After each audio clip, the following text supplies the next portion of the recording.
Phone చేశాడు. అమ్మాయి నువ్వు ఒక్కసారి వచ్చిపో బంగారం. ఎందుకు నాన్న అంటే, ఎందుకు మీ అమ్మాయి ఈ మధ్య బాగా తేడాగా కనిపిస్తుంది నాకు, తప్పకుండా రా అని చెప్తే, వాళ్ళ బిజీలు కదా, వాళ్ళు ఉద్యోగాలు వ్యాపారాలు ఖాళీలు అన్నీ చూసుకొని ఒక 6 నెలల తర్వాత ఒక 5 రోజులు ఏదో సెలవు దొరికితే పాపం వచ్చింది కూతురు. ఒక కూతురు అమెరికాలో ఉంది, ఒక కూతురు హైదరాబాద్లో ఉందనుకున్నా. అమెరికాలో ఉన్న వాళ్ళు 5-10 సంవత్సరాలకు ఒకసారి కనిపిస్తారు, హైదరాబాద్లో ఉన్నవారు 2 సంవత్సరాలకు ఒకసారి కనిపిస్తారు. అలా వచ్చింది పాపం కూతురు. చూసింది నిజంగానే. మార్నింగ్ రాగానే 6 o'clockకి ఏమ్మా బాగున్నావు అని చెప్పేసి మాట్లాడింది. 7:30 కల్లా అమ్మ టిఫిన్ అక్కడ పెట్టాను, మీ నాన్నకు నువ్వు పెట్టేసి అని చెప్పేసి తల్లి వెళ్ళిపోయింది. కూతురు ఆలోచిస్తూ ఉంది. మధ్యాహ్నం ఎప్పుడో వచ్చింది, 2:30-3 గంటలకి. అన్నం అక్కడ ఉంది, రాత్రిది. పాపం కూతురు ఏం మాట్లాడాలో అర్థం కాలేదు. అలా 2-3 రోజులు గడిచిపోయింది. ఆఖరికి ఆవిడ సెలవులు అయిపోయాయి, వెళ్ళే సమయం వచ్చింది. తల్లిని అడగాలనుకుంది, కానీ ఇన్ని రోజులు ఇలా చేసిన అమ్మాయి ఇప్పుడు ఇలా ఎందుకు చేస్తుంది అని అర్థం కాలేదు పాపం. నోరు విడిచి అడుగుదామంటే ధైర్యం లేదు. హాయిగా కూతురు వెళ్ళిపోతుంది. వాళ్ళ నాన్నగారు స్టేషన్కి వచ్చి ఎక్కించారు. ట్రైన్ ఎక్కిన తర్వాత ఆ పర్స్ చూసుకుంటుంటే వాళ్ళ అమ్మగారు ఫోన్ చేశారు. అమ్మాయి నీ హ్యాండ్ బ్యాగ్లో ఒక లెటర్ పెట్టాను చూసుకుంది. తీరిగ్గా కూర్చొని ఆ లెటర్ చూసిందన్నమాట. చూసేసరికి దాంట్లో ఆ లెటర్లో వాళ్ళమ్మ రాసిన అద్భుతమైన లెటర్ అండి. బంగారం, ఇన్ని సంవత్సరాలు మీరు ఎలా ఉన్నారో మాకు తెలియదు. మేమిద్దరము చాలా చక్కగా దాంపత్య జీవనాన్ని సాగించాం. ఈ మధ్యనే మన ఇంటి పక్క అంకుల్ గారు హఠాత్తుగా చనిపోయారు. చనిపోతే వాళ్ళ ఆవిడకి అసలు ఏమీ తెలియదు. బ్యాంకుల్లో ఎంత డబ్బు ఉందో తెలియదు, ఏ బ్యాంకులో ఉందో తెలియదు, ఎక్కడెక్కడ ఏమున్నాయో తెలియదు, ఎవరికి ఏమి ఇచ్చారో తెలియదు. ఆవిడ చేతిలో రూపాయి లేదు, ఎవరికి ఇచ్చారో ఏమీ తెలియదు, బీరువాలో ఏమీ లేవు. చూస్తే నీకెందుకు, నేను ఉన్నాను కదా అని అంకుల్ అంటూ ఉండేవారు. ఈ మాట నేను వింటూ ఉన్నాను. ఈరోజు ఏం చేయాలో తెలియక, ఇంట్లో ఒక్కతే ఎలా ఉండాలో తెలియక రోజు ఏడ్చి బిక్కబట్టి ఏడుస్తుంది. వాళ్ళ కొడుకులు ఇద్దరు అమెరికాలో ఉన్నారు, వాళ్ళు ఇక్కడికి రాలేరు, ఈవిడ అక్కడికి వెళ్ళి ఉండలేదు. ఈ మధ్యనే సడన్గా నేను ఇంకొకటి చూశాను. నా దగ్గరి స్నేహితురాలు అనుకోకుండా హార్ట్ స్ట్రోక్ వచ్చి చనిపోయింది. వాళ్ళ ఆయన పడేటువంటి బాధని నేను చాలా దగ్గర నుంచి చూశాను. వాళ్ళ ఆయనకి వంట రాదు. మా ఆవిడ ఉండగా నేను ఎందుకు వంట చేసుకోవాలి అని అనుకున్నాడు. ఇప్పుడు చేసుకోలేడు, చేసుకుంటే చేయి కాల్చుకోవటం. అలాగని హోటల్లో తింటే ఆ ఫుడ్ పడకుండా డైజెషన్ అవటం లేదు. ఎంత బాధ అంటే ఒంటరిగా ఉండేటువంటి కెపాసిటీ అతనికి లేక ఏడుస్తూ ఉంటున్నాడు. ఎక్కడికైనా వెళ్ళాలి, ఎవరితోనైనా కలవాలి అని అనుకుంటే ఎక్కడికి వెళ్ళలేడు, ఎవరితోనూ కలవలేడు. ఎందుకంటే మన భారతీయ సంస్కృతి సంప్రదాయంలో భార్యాభర్తల అనుబంధంలో చక్కగా వాళ్ళు కూర్చొని మాట్లాడుకున్నంత ఎక్కువసేపు వేరే వాళ్ళు మాట్లాడుకోలేరు. అందుకని మీ నాన్నకి ఇవన్నీ అలవాటు కావాలని నేను ఉదయాన్నే గుడికి వెళ్ళి చక్కగా గుళ్ళో అంత సేవ చేసుకొని వస్తున్నాను. ఆయనకై ఆయన టిఫిన్ పెట్టుకొని తినగలగాలి. రేపు నాకేదైనా జరిగి నేను ముందు గనక వెళ్ళిపోతే మీ నాన్నకి ఈ బాధ తెలియాలని చెప్పేసి ఆ రోజు బాధపడకుండా ముందే ప్రిపేర్ చేయాలని నేను ఇలా చేస్తున్నాను అని చెప్పింది. ఎంత అద్భుతంగా రాసింది. ఒకవేళ నేను కానీ ముందు వెళ్తే మీ నాన్నకు రైస్ కుక్కర్లో కడిగి పెడుతున్నాను, కుక్కర్ స్విచ్ చేసుకోండి, పలానా పచ్చడి ఉంది, అక్కడ పెరుగు ఉంది, పెట్టుకొని తినండి అని చెప్పి రాసిపోతున్నాను. ఆయన చక్కగా 6 నెలల నుంచి అలవాటు అయింది. అన్ఎక్స్పెక్టెడ్లీ నేను పోయినా ఆయనకి ఇబ్బంది ఉండదు. అలా కాకుండా ఒకవేళ మీ నాన్నగారే ముందెళ్తే, నేను ఆల్రెడీ సంవత్సరం నుంచి గుళ్ళు గోపురాలను తిరుగుతున్నా, నాకు ఏ ఇబ్బంది లేదు. ఎక్కడెక్కడ బ్యాంక్ అకౌంట్లు ఉన్నాయో అవన్నీ అడిగాను, ఎక్కడెక్కడ ఏమున్నాయో ముందే చెప్పారు, కాబట్టి ఎటువంటి ఇబ్బంది లేదు అని. అందుకే సుబ్బారావు గారిని ఇంతకుముందు కృష్ణ నీ పేరెంతో మధురం రాని పాట పాడమని.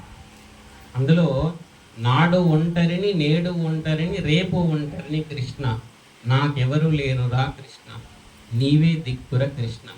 ఇది మనందరం గుర్తుపెట్టుకోవాల్సిన పాయింట్ అండి. మనం అనుకుంటాం మనందరికీ అందరూ ఉన్నారండి, అందరం సింగిల్గానే వస్తాం, సింగిల్గానే వెళ్తాం.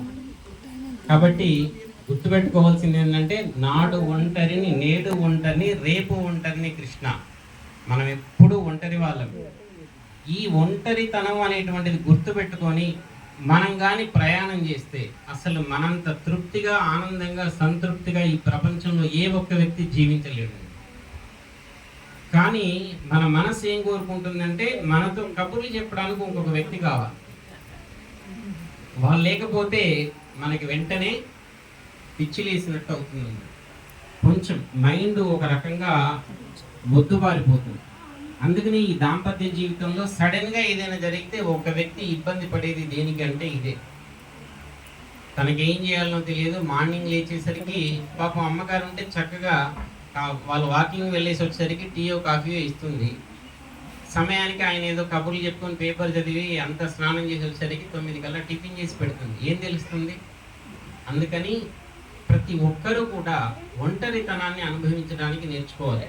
60 ఇయర్స్ వచ్చాయి అంటే, మనం పిల్లల పెళ్ళిళ్ళు చేసాము అంటే మనం ఒంటరితనం అనుభవించడం నేర్చుకోవాలండి. పిల్లల పెళ్ళిళ్ళు చేసామంటే అర్థం ఏమిటి? మనం వానప్రస్థానికి వెళ్ళడానికి సిద్ధంగా ఉండాలి. మన దగ్గర తాళాలు పెట్టుకునడానికి అధికారం లేదు. పిల్లలకు అన్నీ అప్పచెప్పేసి ఇవి ఇంత ఉన్నాయి, ఇవి ఇక్కడ ఉన్నాయి, ఇవి ఇలా ఉన్నాయని చెప్పేసి మనము భగవత్ చింతనలో ఇన్ని సంవత్సరాలు భగవంతుడు మనకి ఇచ్చాడు, చక్కగా అయిపోయింది, ఈ జీవితం ఇంకా అవసరం లేదు అని అనుకొని ఎప్పుడు భగవంతుడు పిలుస్తాడా అప్పుడు నేను రెడీ అన్నట్లుగా భగవత్ చింతనతో మనం ఆధ్యాత్మిక చింతనలో, దైవ చింతనలో మనం కానీ గడిపితే అంతకంటే సంతృప్తి లేదు. ఇంకొకటి, మన భారతీయ సంస్కృతిలో కానీ ఎక్కడైనా సరే ఇలా మనం ఇల్లులు కట్టుకున్నప్పుడు ఏమవుతుందంటే దీనికి ఆయుష్ పెడతారు. మీరు ఎప్పుడైనా శంకుస్థాపన చేసినప్పుడు గుర్తుపెట్టుకోండి. ఈ ఆయుష్ ఏమవుతుందంటే మనం కట్టిన కొన్ని సంవత్సరాలకు గాను తరుగుతూ వస్తూ ఉంటుంది. మళ్ళీ దీనికి పాజిటివ్ ఎనర్జీ ఇవ్వాలి అంటే ఆ ఇంట్లో ధర్మ కార్యక్రమం కానీ దైవ కార్యక్రమం కానీ జరగాలి. చాలామంది ఏమనుకుంటారంటే ఇప్పుడు ఈ భజన పెడితే అనవసరంగా పూజ చేస్తే 10,000 ఎందుకులే అనుకుంటారు.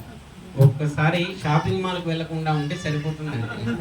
ఒక సంవత్సరం షాపింగ్ మాల్కి వెళ్లకుండా మన ఇంట్లో ఆ భగవన్ నామాన్ని గనక మారుమ్రోగిస్తే లేదా ఒక అమ్మవారి పూజ కానీ పెట్టుకుంటే మళ్ళీ ఈ పోయినటువంటి నెగిటివ్ పాజిటివ్ ఎనర్జీ పునః ఉత్పత్తి అయి మళ్ళీ ఇంటికి యథావిధంగా ఆయుష్ ఉంటుంది. ఇది అందరూ గుర్తుపెట్టుకోండి. చాలా సంవత్సరాల తర్వాత ఏమైందంటే ఇంటికి ఆయుష్ తగ్గిపోయి నెగిటివ్ ఎనర్జీ పెరిగి ఈ ఇల్లు వాస్తు బాగలేదంటున్నారండి, కొంచెం అది ఇది అంటారు. ఏ వాస్తు బాగలేకపోయినా మనం పాజిటివ్ ఎనర్జీని పెట్టుకోవాలి. మన ఆశ్రమం దగ్గరికి 4-5 సిద్ధాంతులు వచ్చారు. నీకు ఉత్తరం వైపు ఉందండి గేటు, చాలా ఇబ్బందికరం అన్నారు. ఆశ్రమం పెట్టింది దేనికండి? ఖర్చు పెట్టడానికి, సంపాదించడానికి కాదు కదా. ఖర్చు అయితే మంచిదే కదండి అన్నారు. కానీ గృహస్థాశ్రమంలో ఉండి ఖర్చు పెట్టుకోవడానికి కాదు కదా. ఇలాంటి కార్యక్రమాలు చేస్తే ఆటోమేటిక్గా పాజిటివ్ ఎనర్జీ పెరుగుతుంది. ఏదైతే నెగిటివిటీ ఉంటుందో అది మనలో నుంచి, మన ఇంటి నుంచి వెళ్ళిపోతుంది. కాబట్టి చక్కటి భగవన్నామము, దైవ కార్యక్రమానికి సంబంధించిన పూజలు 5 సంవత్సరాలకు ఒకసారి లేదా ఒక 10 సంవత్సరాలకు ఒకసారి వీలు కాకపోతే పెట్టుకుంటే పునః ఆ భగవత్ శక్తి అనేటువంటిది మళ్ళీ ఇంటి లోపలికి చొరబడి నెగిటివిటీని బయటికి పంపేసి మనకి మనశ్శాంతి కలుగుతుంది. లేదనుకుంటే మన దగ్గర ఎంత ఉన్నా కూడా మనశ్శాంతి అనేది లేకుండా, తినడానికి ఏమీ లేకుండా ఇబ్బంది పడుతూ ఉంటాం. తినడానికి ఉంటుంది కానీ తినడానికి లేదు. డాక్టర్ గారు ముందే చెప్తారు, ఒక్క ఇడ్లీ కన్నా మీరు ఎక్కువ తిన్నారంటే బాగుండదని చెప్పేసి. ఎందుకు చెప్పండి, నా జీవితం అంతా. కాబట్టి దాంపత్య జీవనం అనేటువంటిది అద్భుతమైనటువంటిది. దాంట్లో యజమాని కంటే ఇల్లాలి పాత్రనే చాలా ఎక్కువ. ఇల్లాలి పాత్ర వాస్తవంగా చెప్పాలంటే 90%. ఇల్లు బాగుండాలంటే అమ్మగారి మొహం నవ్వుతూ ఉంటే అంతకు మించిన ఆనందం ఆ ఇంట్లో ఇంకేమీ ఉండదండి. కానీ చాలామందికి ఆ నవ్వటం అనేది తెలియదు. కొంతమందిని చూస్తే ఏదో జీవితంలో పోగొట్టుకున్నట్టుగా ఉంటాయి మొహాలు, ఎప్పుడూ ఇబ్బంది పడుతూ ఉన్నట్టుగా ఉంటుంది. అన్నీ ఉంటాయి కానీ ఆ నవ్వటం రాక ఇబ్బంది పడుతూ ఉంటారు. కానీ మన చిరునవ్వు, మన దగ్గర ఉన్నటువంటి 100 సమస్యలను పక్కన పెడితే మన యొక్క ఆలోచన శక్తి, మన యొక్క నెగిటివిటీ చింతన మన దగ్గర ఉన్నటువంటి 100 ఆనందాలను కూడా దూరం చేస్తుందండి. కాబట్టి ఇల్లాలు ఎప్పుడూ నవ్వుతూ, ఎవరు ఇంట్లోకి వచ్చినా సరే నవ్వుతూ పలకరించి కాసిన్ని మంచినీళ్ళు ఇచ్చామనుకోండి, అంతకంటే ఆ ఇంటికి శుభప్రదం ఇంకొకటి ఉండనే ఉండదు. కాబట్టి ప్రతి దంపతులు నేర్చుకోవాల్సింది ఏమిటంటే ఉన్న దాంట్లో ఉండడం. ఇంతకుముందు సున్నీ అమ్మగారు చెప్పినట్టుగా ఏదైనా కోటేశ్వరరావు గారిని అడిగామనుకోండి, ఏం పర్వాలేదులేండి స్వామి అంటారు. కాశీ నుంచి వచ్చిన తర్వాత సడన్గా వారి పేరు నుంచి నాకు ఒక 1000 రూపీస్ ఫోన్పే వచ్చింది. నేను ఫోన్ చేశాను, ఏంటి సార్ 1000 రూపీస్ వచ్చింది అంటే, స్వామి ఇబ్బంది లేదు, ఈ నెల ఖర్చులని పోను 1000 రూపీస్ మిగిలే, అందుకని మీకు వేశానన్నా. సార్ ఏదైనా వాడుకోండి సార్, నాకు అవసరం లేదు అన్న. బాబాయ్ వద్దు స్వామి, మీరు వాడే దాంట్లో నేను ఎంత వాడతాను, మీరు వేసుకోండి అన్న. 3-4 సార్లు చెప్పాను. తర్వాత వారికి ఒక హెల్త్ ప్రాబ్లం వచ్చింది, ఏషియన్ హాస్పిటల్లో జాయిన్ అయ్యారు. హాస్పిటల్లో జాయిన్ అయ్యి కూడా నాకు 1000 రూపీస్ పంపించారు. నేను వెంటనే మళ్ళీ ఫోన్ చేశాను, సార్ హాస్పిటల్ ఖర్చులకైనా ఉంటాయి, ఈ మంత్ వేయొద్దు అన్న. అవి ఎప్పుడూ ఉండేటే లేదు సార్, పర్వాలేదు అన్న. నిజంగా అమౌంట్ మనకి ఎంత ఉండడం గొప్ప కాదని, మనకి ఇచ్చేటువంటి శక్తి ఎలా ఉందనేది గొప్ప. అందుకని జీవితం ఎలాగైనా గడిచిపోయిద్దండి. మీరు ఎలాగైనా ఉండండి, మనకు భగవంతుడు ఇచ్చినంత ఆయుష్ మనం ఎలాగైనా గడపాల్సిందే. అది తిన్నా తినకపోయినా, బ్రతికినా బ్రతకకపోయినా, హాస్పిటల్లో ఉన్నా ఇంట్లో ఉన్నా ఎక్కడ ఉన్నా సరే, ఆ భగవంతుడు మనం పుట్టినప్పుడు ఏదైతే తీసుకొని వచ్చామో ఆయుష్, అన్ని శ్వాసలు ఖచ్చితంగా గడపాల్సిందే. కానీ ఆ గడిపేది నవ్వుతూ గడిపామనుకోండి, ఇతరులకి సేవ చేస్తూ గడిపామనుకోండి, పరుల కోసం బతికామనుకోండి, అంతకంటే అదృష్టం ఏముంటుంది చెప్పండి. కాబట్టి అలాంటి అదృష్టాన్ని నిజంగా కోటేశ్వరరావు గారు, విజయలక్ష్మి అమ్మగారు చేసుకున్నారు. కాబట్టి ప్రతి ఇల్లాలు మనం విజయమ్మని చూసి నేర్చుకోవాలమ్మా. ఈ అమ్మగారు చిట్టమ్మాయి చిట్టక్కాయ అంటారు, అంతే కదమ్మా.